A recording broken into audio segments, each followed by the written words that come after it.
Standard 2 New Syllabus 2026 Unit 1.2 Back to School या लेसनमधील आपण Marathi pronunciation आणि मराठी अर्थ बघणार आहोत. सो बॅक परत प्रॅक्टिस सराव करणे. हाय म्हणजे नमस्कार. आपण एखाद्याला भेटलो ना तर इंग्लिश या भाषेमध्ये आपण हाय किंवा हॅलो करतो. मित्रांनो, मैत्रिणींनो, जर तुम्ही नवीन असाल चॅनलला तर चॅनलला सबस्क्राईब करा, बेल आयकॉन दाबा. माझं नाव आहे सपना टीचर. हॅलो म्हणजे नमस्कार. हाव म्हणजे कसा किंवा कशी. गुड म्हणजे चांगला. वेलकम स्वागत. हॅपी आनंदी. सी म्हणजे पाहणे किंवा भेटणे.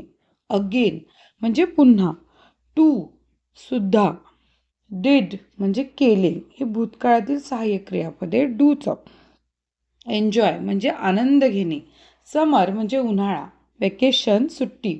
यस म्हणजे हो. अलॉट म्हणजे खूप. व्हॉट म्हणजे काय. अबाउट म्हणजे बद्दल. वेंट गेला किंवा गेले. अंकल काका किंवा मामा. विलेज गाव. कोकण म्हणजे ठिकाणे कोकण. विजिटेड म्हणजे भेट दिली. ताडोबा हे पण ठिकाणे. सॉ म्हणजे पाहिले.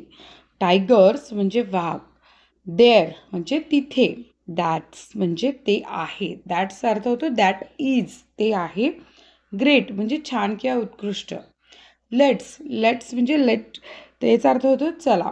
क्लासरूम म्हणजे वर्गखोली. एक्सपोजर म्हणजे अनुभव किंवा परिचय. चिल्ड्रन म्हणजे मुले. कम्युनिकेट हा संवाद साधणे अर्थ आहे. एंगेज म्हणजे सहभागी करणे. सिमिलर म्हणजे सारखा. कॉन्व्हर्सेशन्स म्हणजे संभाषणे. प्रमोट म्हणजे प्रोत्साहन देणे. स्पीक म्हणजे बोलणे. एनॅक्ट म्हणजे अभिनय करणे किंवा सादर करणे.